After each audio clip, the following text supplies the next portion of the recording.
Oh, that's better. Hey friends, it's Sin, and I hope you're having a great November so far. I know I have. Today's video is going to be a story time on my experience with an intuitive reader. Ooh. So I want to just jump right into the story. So my friend Kat and I, we went to go get brunch the other day. Socialist in Long Beach, if you haven't been there, it's a really, really good brunch spot. I love their outdoor seating and the food was just so delicious. I got the crab cake Benedict, I think, and then she got a chicken and waffle. No Instagram saw it and no videos because it was just that good. I didn't even bother to get a video. If you are into mimosas, great spot to go for on the weekend. They were on it there, always filling up our cups and making sure that we were topped off and enjoying our time. And then out of nowhere, Kat is just like, hey, let's go see a tarot reader. I want to go get my cards read. And I told her, sure, why not? But here's the thing, I've actually been wanting to somewhat go, like I was kind of curious to see what they would tell me, but I've been having this weird dream lately.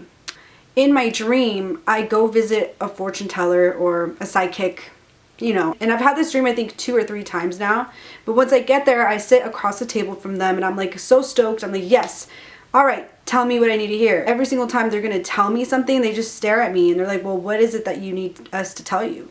You are already manifesting your life. You already know what is to come, so why do you need us to reassure you? It was almost like a sign to not go because once again, it was like, you already know what you want. But I have been scripting and a lot of things that I have written down in my book have come to fruition. Not that I was hesitant or anything, but I haven't been as eager to go because of that. The reason I wanted to go was to see if they would pick up my energy of what I was feeling and what I wanted to do and what I was thinking.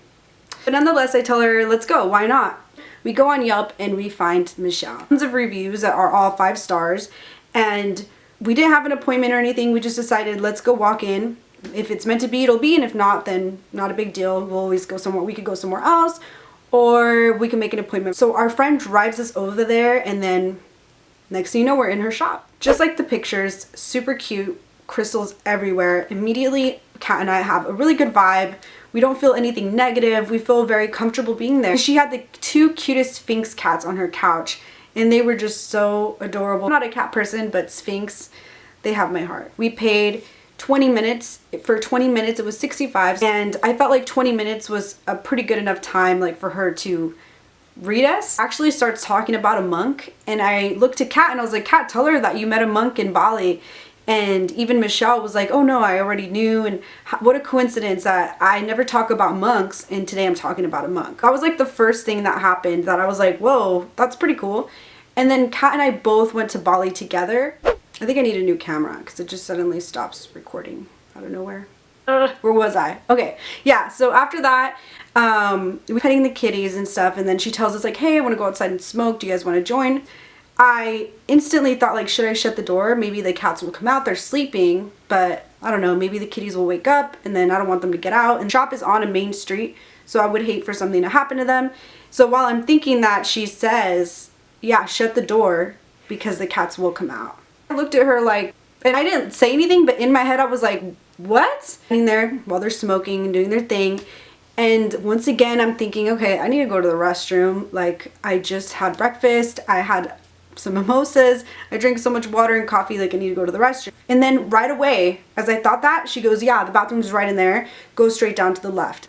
At that moment, I knew she had a gift. It's like so bizarre how she was picking up on my energy.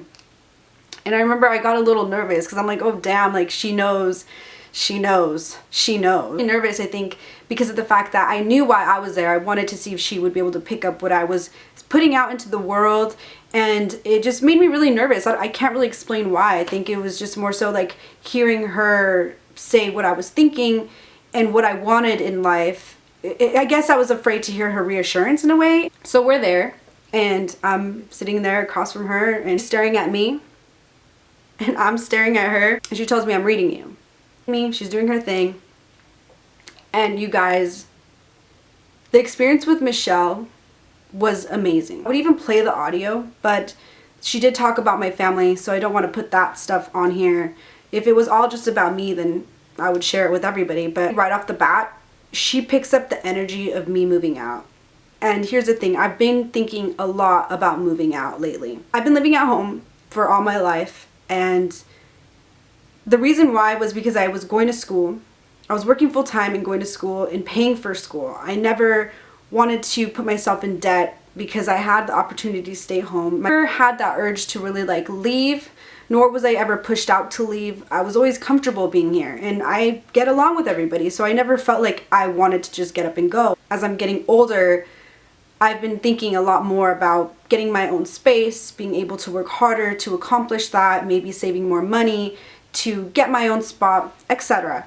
What her message really was that you'll always have a home and you'll always be comfortable there. And to put yourself in those maybe uncomfortable positions so you can grow. And she's absolutely right. There is nothing wrong with me necessarily staying home. And I'm sure my mom would never be the one to tell me like get out of my house. I started tearing up actually as soon as she said that, because it's something that has been really weighing heavy on me. I've seen a lot of my friends move out. I've seen a lot of people kind of take that step, and I can finally say that I'm ready to take that step. Mentioned is that being at home, it's kind of somewhat stopping me from reaching my goals, which I can see what she means, because there's always some sort of distraction. Versus if I'm in my own little bubble, I don't really have people to kind of distract me, you can say, in a way. Friends recently moved out and she's living alone, which 100% respect. But she even told me like you end up seeing how much time you really have if you're by yourself. The presence, there's always someone here. My sister always has friends, or I don't want to be too loud for my mom, you know, different things like that I think I kind of make excuses up when maybe it's not even really legitimate excuses. And that I had so many goals that I wanted to accomplish, and by being comfortable, it's not really necessarily allowing me to meet all those goals. I do have all my goals written down on my closet door, so that way when I wake up, it's the first thing that I see. Brings up my last relationship and how it really hurt me. And she mentioned how, you know, that person is always going to be hurt and they're going to be consistently hurting people, and sometimes there's nothing you can do about that. You just have to let them be. And it's not that they're a bad person, but they just don't really know any better. And she had mentioned to me that I should really kind of envision myself in that connection with that person breaking. But her main message was, what are you doing for you now? And I explained to her that I was going through a healing process, but I feel like now I'm ready to kind of go back out there in the world. I'm ready to be present in a different way, in a different light. And she mentioned to me that I should be more present because I have been blocked in my sacral chakra area. And the weirdest thing too is that I've actually been working a lot on that part of my body, lower abdominal workouts, and I've just been cautious of that space. And she had mentioned that usually you gain weight in that area when you don't want to connect with other people.